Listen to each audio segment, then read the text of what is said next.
الحمد لله رب العالمين حمدا كثيرا طيبا مباركا فيه. أشهد أن لا إله إلا الله وحده لا شريك له الحق المبين، وأشهد أن محمدا عبد الله ورسوله الصادق الأمين، صلى الله عليه وعلى آله وأصحابه أجمعين وعلى من تبعهم بإحسان إلى يوم الدين. أما بعد، فإن أحسن الكلام كلام الله، وخير السنن سنن محمد صلى الله عليه وسلم، وشر الأمور محدثاتها، وكل محدثة بدعة، وكل بدعة ضلالة، وكل ضلالة في النار. يا أيها الذين آمنوا اتقوا الله حق تقاته ولا تموتن إلا وأنتم مسلمون. ഏറെ ബഹുമാനമുള്ള സത്യവിശ്വാസികളെ, നോമ്പുകാരായ അള്ളാഹുവിൻ്റെ അടിമകളെ, അള്ളാഹു സുബ്ഹാനഹു വ തആലയുടെ വിധിവിലക്കുകൾ ജീവിതത്തിൻ്റെ നിഖില മേഖലകളിലും കാത്തു സൂക്ഷിച്ചുകൊണ്ട് ശരിയായ മുസ്ലിമീങ്ങളായി, മുഅ്മിനുകളായി, മുവഹ്ഹിദുകളായി ജീവിച്ചു മരിച്ചു പോകുവാൻ കഠിനമായി പരിശ്രമിക്കണം, അധ്വാനിക്കണം എന്ന് സ്വന്തത്തെയും തുടർന്ന് നിങ്ങൾ ഓരോരുത്തരെയും ഓർമ്മപ്പെടുത്തുകയാണ്, വസിയ്യത്ത് ചെയ്യുകയാണ്. അള്ളാഹു സുബ്ഹാനഹു വ തആല നാം ഏവരെയും അനുഗ്രഹിക്കുമാറാകട്ടെ.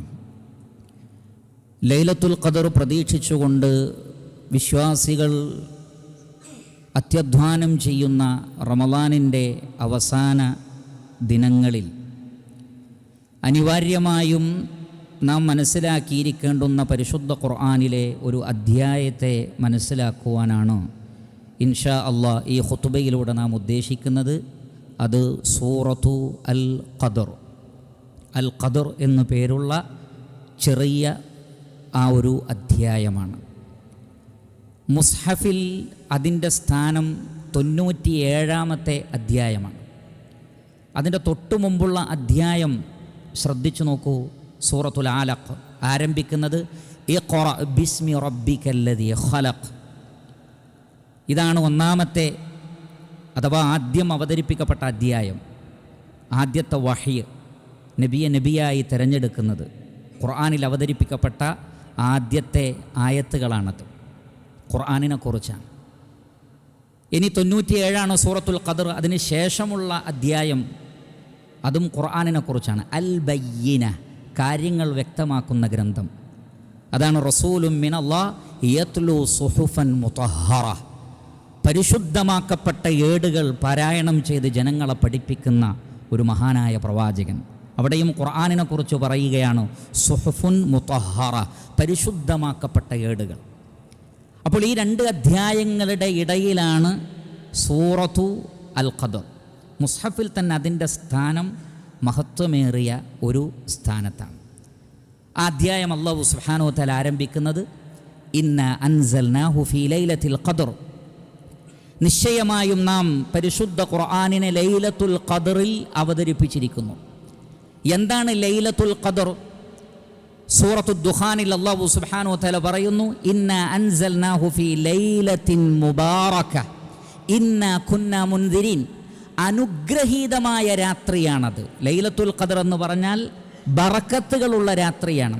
ഫീഹാ യുഫ്റഖു കുല്ലു അംരിൻ ഹകീം, എല്ലാ ഹക്കീമായ കാര്യങ്ങളും അന്ന് വിഭജിക്കപ്പെടുന്നു. എന്താണ് അതുകൊണ്ടുള്ള ഉദ്ദേശം? മുഫസ്സിരിങ്ങൾ പറഞ്ഞു, തുഖദ്ദറുൽ മഖാദീർ, എല്ലാ ഖദറുകളും കണക്കാക്കപ്പെടുന്ന രാത്രിയാണത്. വതുഖ്വ അൽ അഹ്കാം, അഹ്കാമുകൾ, വിധിവിലക്കുകൾ, അതെല്ലാം അല്ലാഹു സുബ്ഹാനഹു വ തആല അത് കൗനിയായ അഹ്കാമുകളാകട്ടെ മറ്റു കാര്യങ്ങളാകട്ടെ റഹ്മാനായ റബ്ബെന്ന് തീരുമാനിക്കുന്നു. വതുക്തബുൽ അർസാഖു വൽ ആജാൽ വസായിറു അഅമാലിൽ ആം, മനുഷ്യരുടെ റിസ്ഖ്, സൃഷ്ടികളുടെ ആയുസ്, ആ വർഷം അഥവാ തൊട്ടടുത്ത ലൈലത്തുൽ ഖദർ വരെയുള്ള വർഷത്തിൽ സംഭവിക്കാവുന്ന എല്ലാ കാര്യങ്ങളും അല്ലാഹു സുബ്ഹാനഹു വ തആല ലൗഹുൽ മഹ്ഫൂദിൽ നിന്ന് മലക്കുകളെ ഏൽപ്പിക്കുന്ന രാത്രിയാണത്. അതുകൊണ്ടാണ് അതിൻ്റെ ഖദറിൻ്റെ രാത്രി എന്ന് പറയുന്നത്. വലിയ ഖദറുള്ള മഹത്വമുള്ള രാത്രിയാണ്. അതുകൊണ്ട് തന്നെ ഈ അധ്യായത്തിൽ നിങ്ങൾ നോക്കൂ, വളരെ ചുരുങ്ങിയ ആയത്തുകളുള്ള ചെറിയൊരു അധ്യായമാണ്. പക്ഷെ 3 തവണ ലൈലത്തുൽ ഖദർ എന്ന് അല്ലാഹു ആവർത്തിച്ചു പറഞ്ഞു. ഇന്നാ അൻസൽനാഹു ഫീ ലൈലത്തിൽ ഖദർ വമാ അദ്റാക മാ ലൈലത്തുൽ ഖദർ ലൈലത്തുൽ ഖദ്രി ഖൈറും മിൻ അൽഫി ശഹർ. ആ അധ്യായത്തിൻ്റെ പേരും അൽ ഖദർ. ഇപ്രകാരം അല്ലാഹു സുബ്ഹാനഹു വ തആല ലൈലത്തുൽ ഖദ്ർ എന്ന് റിപ്പീറ്റ് ചെയ്തുകൊണ്ട് ഈ ഒരു രാത്രിയുടെ മഹത്വത്തെ നമുക്ക് മനസ്സിലാക്കി തന്നിരിക്കുകയാണ്. അതുകൊണ്ടാണ് ഉലമാക്കൾ പറഞ്ഞത് ലൈലത്തുൽ ഖദ്ർ എന്ന് പറഞ്ഞാൽ അല്ലാഹു സുബ്ഹാനഹു വ തആല കിതാബുൻ നസല ഫീഹി കിതാബുൻ ദുൽ ഖദ്ർ ബിവാസിതതി മലകി ദീ ഖദ്ർ അലാ നബിയ്യിൻ ദീ ഖദ്ർ. ഖദ്റുള്ള ഒരു ഗ്രന്ഥം ഈ രാത്രിയിൽ ഇറങ്ങിയിരിക്കുന്നു. അള്ളാഹുവിൻ്റെ അടുക്കൽ ഖദ്റുള്ള മഹത്വമുള്ള ഒരു മലക്ക് മുഖാന്തരം അഥവാ ജിബ്രീൽ അലൈഹി സ്വലാത്തു വസ്സലാമയിലൂടെ ഭൂമിയിൽ ഏറ്റവും വലിയ ഖദ്റുള്ള മുഹമ്മദ് മുസ്തഫ സല്ലല്ലാഹു അലൈഹി വസല്ലമക്ക് അള്ളാഹു അവതരിപ്പിച്ച രാത്രിയാണത്. ആ നിലക്ക് ലൈലത്തുൽ ഖദ്ർ എന്ന് പറയുന്നത് മഹത്വമേറിയ രാത്രിയാണ് എന്ന് നമ്മൾ മനസ്സിലാക്കണം. മാത്രമല്ല അവിടെ നിങ്ങൾ ശ്രദ്ധിച്ചു നോക്കൂ, അല്ലാഹു സുബ്ഹാനഹു വ തആല ലൈലത്തുൽ ഖദ്റിനെ കുറിച്ച് പറയുമ്പോൾ മുന്തിപ്പിച്ചത് എന്താണ്? ഇന്നാ അൻസൽനാഹു ഫീ ലൈലത്തുൽ ഖദ്ർ. ഖുർആനിനെ നാം ലൈലത്തുൽ ഖദ്റിൽ അവതരിപ്പിച്ചിരിക്കുന്നു. സൂറത്തു ദുഹാനിലും അങ്ങനെ തന്നെയാണ് പറഞ്ഞത്, ഇന്നാ അൻസൽനാഹു ഫീ ലൈലത്തിൻ മുബാറക. അനുഗ്രഹീതമായ രാത്രിയിൽ, ഖദ്റിൻ്റെ രാത്രിയിൽ അതിനെ നാം അവതരിപ്പിച്ചിരിക്കുന്നു. മുന്തിച്ചത് ഖുർആനിനെയാണ് എന്ന് പറഞ്ഞാൽ ഹുവ ഖൈറും മിമ്മാ യജ്മഉൻ, എല്ലാറ്റിനേക്കാളും ഖൈറായി നിൽക്കുന്നത് ഖുർആനാണ്. അതുകൊണ്ട് ഖുർആനിനെ ലൈലത്തുൽ ഖദ്റിൽ അവതരിപ്പിച്ചു, ഖുർആനിനെ മുബാറക്കായ രാത്രിയിൽ അവതരിപ്പിച്ചു എന്ന് പറയുമ്പോൾ ഖുർആനിൻ്റെ മഹത്വമാണ്, അതിൻ്റെ പ്രാധാന്യമാണ്, അതിനെ മുറുകെ പിടിക്കുന്നതിൻ്റെ പ്രാധാന്യമാണ് അല്ലാഹു സുബ്ഹാനഹു വ തആല നമുക്ക് മനസ്സിലാക്കി തരുന്നത് എന്ന് നമ്മൾ പഠിക്കണം. അതുകൊണ്ട് തന്നെ അല്ലാഹു നൽകിയ ഏറ്റവും വലിയ നിഅമത്ത് എന്താണ് എന്ന് ചോദിച്ചാൽ ലൈലത്തുൽ ഖദ്റിൻ്റെ രാത്രിയിൽ റബ്ബ് നമുക്ക് നൽകിയ ഏറ്റവും വലിയ അനുഗ്രഹം അത് മുഹമ്മദ് മുസ്തഫ സല്ലല്ലാഹു അലൈഹി വസല്ലമയിലൂടെ പരിശുദ്ധ ഖുർആൻ നൽകി എന്നതാണ്. ആ കാര്യത്തിൽ നാം അള്ളാഹുവിനോട് അങ്ങേയറ്റം നന്ദിയുള്ളവരാവുകയും അള്ളാഹുവിനെ അനുസരിച്ച് ജീവിക്കുകയും വേണം. ശേഷം നിങ്ങൾ നോക്കൂ, ഒന്നാമത്തെ ആയത്തിന് ശേഷം അല്ലാഹു സുബ്ഹാനഹു വ തആല നബി സല്ലല്ലാഹു അലൈഹി വസല്ലമയോട് ചോദിക്കുകയാണ്, വമാ അദ്റാക മാ ലൈലത്തുൽ ഖദ്ർ. ലൈലത്തുൽ ഖദ്ർ എന്താണെന്ന് നബിയെ താങ്കൾക്കറിയാമോ? അഥവാ അതിനോടുള്ളൊരു ആകാംക്ഷ ഉണ്ടാക്കാൻ വേണ്ടിയാണ് വിഷയത്തിലേക്ക് പ്രവേശിക്കുന്നതിന് മുമ്പ് ആദ്യം തന്നെ ഒരു ചോദ്യം മനസ്സിലേക്ക് ഇട്ടുകൊടുക്കുകയാണ്, എല്ലാവരുടെയും മനസ്സിലേക്ക്. എന്താണ് ലൈലത്തുൽ ഖദ്ർ? അതാണ് ആദ്യത്തെ ചോദ്യം. വമാ അദ്റാക മാ ലൈലത്തുൽ ഖദ്ർ. ലൈലത്തുൽ ഖദ്ർ എന്താണെന്നറിയാമോ എന്ന് ചോദിച്ചു. എന്നാൽ അതെന്താണെന്ന് പറയാൻ മനുഷ്യൻ്റെ കഴിവിന് സാധ്യമല്ല. അതുകൊണ്ട് അള്ളാഹു തന്നെ അതിൻ്റെ ജവാബ് നൽകുന്നു. വലിയ ജവാബാണ്. ലൈലത്തുൽ ഖദ്രി ഖൈറും മിൻ അൽഫി ഷഹർ. 1000 മാസങ്ങളെക്കാൾ ശ്രേഷ്ഠതയുള്ളത്. തുസാവി എന്ന് പോലുമല്ല പറഞ്ഞത്, 1000 മാസങ്ങളെ പോലെ എന്നല്ല പറഞ്ഞത്, അതിനേക്കാൾ ഖൈറുൻ. അപ്പോൾ അതിൻ്റെ ഖദ്ർ എത്രയാണ്? അല്ലാഹു ആലം. ഖൈറും മിൻ അൽഫി ഷഹർ എന്നാണ് പറഞ്ഞത്. അപ്പോൾ അതിൻ്റെ മഹത്വവും അതിൻ്റെ വലിപ്പവും അതിൻ്റെ ശ്രേഷ്ഠതയും അതിൻ്റെ വ്യാപ്തിയും അതിൻ്റെ വിശാലതയും അതിൻ്റെ ആഴവും റഹ്മാനായ റബ്ബിനല്ലാതെ അറിയുകയില്ല. ഖൈറും മിൻ അൽഫി ഷഹർ. മുജാഹിദ് റളിയല്ലാഹു അൻഹു പറഞ്ഞു, അഥവാ അതുകൊണ്ട് ഉദ്ദേശിക്കുന്നത് അമലുഹാ വസിയാമുഹാ വഖിയാമുഹാ ഖൈറും മിൻ അൽഫി ഷഹ്റിൻ ലൈസത് ഫീഹാ ലൈലത്തുൽ ഖദ്ർ. ലൈലത്തുൽ ഖദ്ർ ഇല്ലാത്ത 1000 മാസങ്ങളെക്കാൾ ഈ ഒരൊറ്റ രാത്രിയിലെ പ്രവർത്തനങ്ങൾക്കും ആ രാത്രിയിൽ നിയ്യത്താക്കുന്ന നോമ്പിനും. നോമ്പ് നമ്മൾ എപ്പോഴാണ് നിയ്യത്താക്കുന്നത്? രാത്രിയിലാണ്. അത് ലൈലത്തുൽ ഖദ്റിൻ്റെ രാത്രിയിൽ നിയ്യത്താക്കിയാൽ ആ നോമ്പിനും അന്നത്തെ ഖിയാമിനും നമസ്കാരത്തിനുമൊക്കെ 1000 മാസങ്ങളെക്കാൾ പവിത്രതയുണ്ട്. അത്രയും വർഷത്തെ ഇബാദത്തുകളെക്കാൾ മഹത്വമുണ്ട്, പ്രതിഫലമുണ്ട്. അതുകൊണ്ടാണ് റസൂലുള്ളാഹി സ്വല്ലല്ലാഹു അലൈഹി വസല്ലം ലൈലത്തുൽ ഖദ്ർ പ്രതീക്ഷിക്കാവുന്ന അവസാനത്തെ 10 വന്നാൽ ഇദാ ദഖലൽ ആശ്റു അഹ്യാ ലൈലഹു വഅയ്ഖള അഹ്ലഹു വശദ്ദ മിഅ്സറഹ്. നബി സല്ലല്ലാഹു അലൈഹി വസല്ലമ രാത്രിയെ ജീവിപ്പിക്കും, കുടുംബത്തിലെ എല്ലാവരെയും എഴുന്നേൽപ്പിക്കും, തൻ്റെ മുണ്ട് മുറുക്കി ഉടുത്ത് അധ്വാനിക്കും. എന്നിട്ട് അള്ളാഹുവിൻ്റെ റസൂല് പറയും സ്വഹാബത്തിനോട്, ഇബ്തഗൂഹാ ഫിൽ അശ്രിൽ ലവാഖിർ.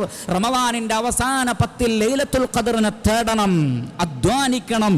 ഇൽതമിസൂഹാ തഹറൗ. ഈ വാക്കുകളൊക്കെയാണ് ഉപയോഗിച്ചത്. ഇൽതമിസൂഹാ അന്വേഷിക്കുക, ഇബ്തഗൂഹാ ആഗ്രഹിച്ചുകൊണ്ട് അധ്വാനിക്കുക, തഹറൗ അന്വേഷിച്ചു ചെല്ലുക എന്ന് പറഞ്ഞാൽ അധ്വാനിക്കണം, പ്രതീക്ഷിക്കണം, പ്രാർത്ഥിക്കണം, ലൈലത്തുൽ ഖദ്റിനെ പ്രത്യേകിച്ചും ഫിൽ വിത്രി, ഒറ്റയിട്ട രാവുകളിൽ. ഇരട്ട രാവുകളിലുമുണ്ട്, എന്നാൽ കൂടുതൽ സാധ്യത ഒറ്റയിട്ട രാവുകളിലാണ്. അതുകൊണ്ട് ഒറ്റയിട്ട രാവുകളിൽ കൂടുതൽ അധ്വാനിക്കുക, അവസാന 10ലും അധ്വാനിക്കുക ലൈലത്തുൽ ഖദറിന് വേണ്ടി. എന്തുകൊണ്ടെന്നാൽ മൻ ഹുരിമ ഖൈറഹാ ഫഖദ് ഹുരിമൽ ഖൈറ കുല്ലഹു, അതിൻ്റെ നന്മ നഷ്ടപ്പെട്ടവന് എല്ലാ ഖൈറുകളും നഷ്ടപ്പെട്ടു. ലൈലത്തുൽ ഖദർ കിട്ടിയിട്ടില്ലെങ്കിൽ പിന്നെ ജീവിതത്തിലെ മറ്റു നേട്ടങ്ങൾ കൊണ്ടൊന്നും കാര്യമില്ലെന്ന് റസൂലുള്ളാഹി സ്വല്ലല്ലാഹു അലൈഹി വസല്ലമ പഠിപ്പിക്കുന്നു.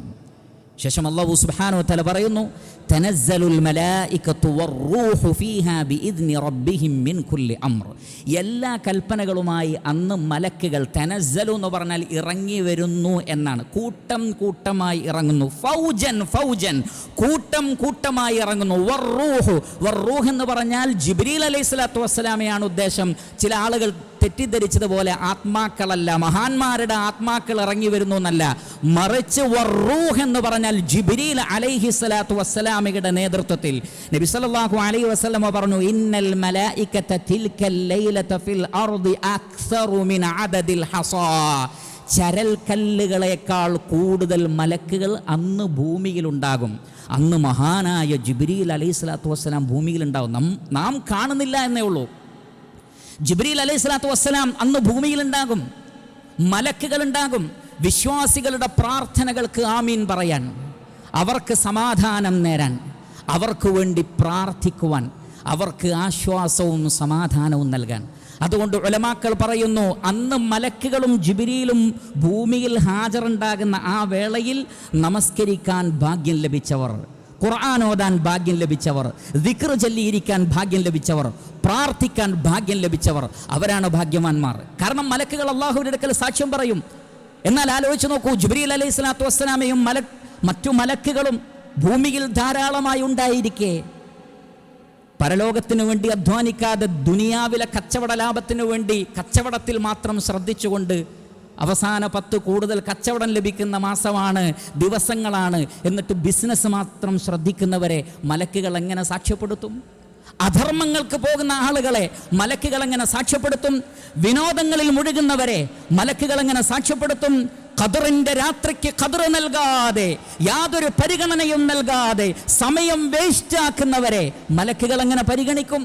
അതുകൊണ്ട് മലക്കുകളുടെ ആ സാന്നിധ്യമുള്ള സന്ദർഭങ്ങളിൽ من قام ليلة القدر إيمانا واحتسابا غفر له ما تقدم من ذنبه. ലൈലത്തുൽ ഖദറിന്റെ രാത്രിയിൽ ഈമാനോടെ പ്രതിഫലം ആഗ്രഹിച്ചുകൊണ്ട് നിങ്ങൾ രാത്രിയിൽ നമസ്കരിക്കുകയും രാത്രിയെ ജീവിപ്പിക്കുകയും ചെയ്താൽ മുൻകഴിഞ്ഞ പാപങ്ങൾ പൊറുക്കപ്പെടുന്നതാണ്.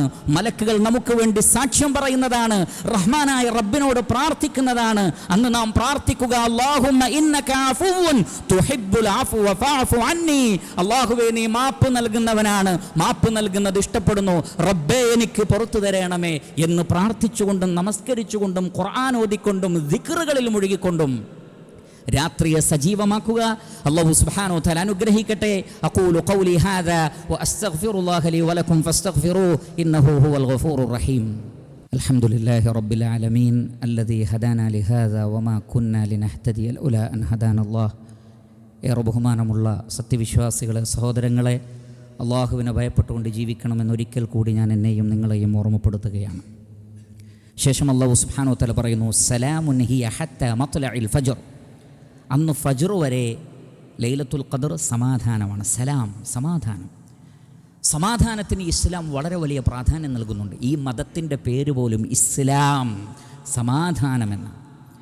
നമ്മുടെ അഭിവാദ്യം അസ്സലാമു അലൈക്കും, അള്ളാഹുവിൽ നിന്നുള്ള രക്ഷയും സമാധാനവും നിങ്ങൾക്കുണ്ടാകട്ടെ. സമാധാനം വ്യാപിപ്പിക്കേണ്ടവനാണ് മുസ്ലിം. സമാധാനം ആഗ്രഹിക്കണം. ഭൂമിയിൽ ഒരിക്കലും ഫസാദ് ഉണ്ടാക്കരുത്. വലാ തബ്ഗിൽ ഫസാദ ഫിൽ അർദ്. ഭൂമിയിൽ ഫസാദ് ഉണ്ടാക്കരുത്. ഫസാദ് ഉണ്ടാക്കുന്ന ഏറ്റവും വലിയ കാര്യം യുദ്ധമാണ്. എവിടെ ആര് യുദ്ധം തുടങ്ങിയാലും ഇൻഷാ അല്ലാഹ് അല്ലാഹു അത് കെടുത്തിക്കളയും. അല്ലാഹു സുബ്ഹാനഹു വ തആല പറയുന്നത്, കുല്ലമാ ഔഖദു നാറൻ ലിൽ ഹർബി അത്ഫഅഹ അല്ലാഹ്. അവർ എപ്പോഴെല്ലാം യുദ്ധത്തിന് തിരികൊളുത്തുന്നുണ്ടോ അള്ളാഹു അതങ്ങ് കെടുത്തിക്കളയും. വയസ്ഔന ഫിൽ അർദി ഫസാദ. അവർ ഭൂമിയിൽ കുഴപ്പമുണ്ടാക്കാനാണ് ആഗ്രഹിക്കുന്നത്. വല്ലാഹു ലാ യുഹിബ്ബുൽ മുഫ്സിദീൻ. കുഴപ്പക്കാരെ അള്ളാഹു ഇഷ്ടപ്പെടുന്നില്ല. അതുകൊണ്ട് യുദ്ധത്തിന് തിരികൊളുത്തുമ്പോഴൊക്കെ റഹ്മാനായ റബ്ബ് കെടുത്തിക്കളയും. അതുകൊണ്ട് ഫജ്ർ വരെ സമാധാനമാണ്. സമാധാനത്തിൻ്റെ ഫജ്റുകൾ എന്നും ഉണ്ടാകട്ടെ. റഹ്മാനായ റബ്ബ് നൽകും. ഫഇന്ന മഅൽ ഉസ്രി യുസ്റാ, നിശ്ചയമായും പ്രയാസത്തിൻ്റെ കൂടെ എളുപ്പമുണ്ട്. സമാധാനം ഉണ്ടാവുക തന്നെ ചെയ്യും.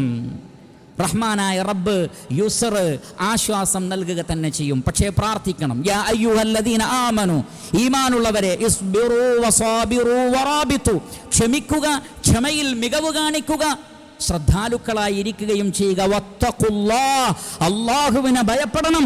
ലഅല്ലകും തുഫ്ലിഹൂൻ, എങ്കിൽ നിങ്ങൾക്ക് വിജയിക്കാൻ കഴിയും. വമൻ യത്തഖില്ലാഹ യജ്അൽ ലഹു മഖ്റജ, റബ്ബിനെ ഭയപ്പെട്ടാൽ ഏത് പ്രശ്നത്തിനും മഖ്റജ് ഉണ്ട്, എക്സിറ്റ് ഉണ്ട്, പോംവഴിയുണ്ട്. വമൻ യത്തഖില്ലാഹ യജ്അൽ ലഹു മിൻ അംരിഹി യുസ്റാ, അല്ലാഹുവിനെ ഭയപ്പെടുന്ന ആളുകൾക്ക് എല്ലാ കാര്യത്തിലും എളുപ്പമുണ്ടാകും. അല്ലാഹു എളുപ്പം നൽകും.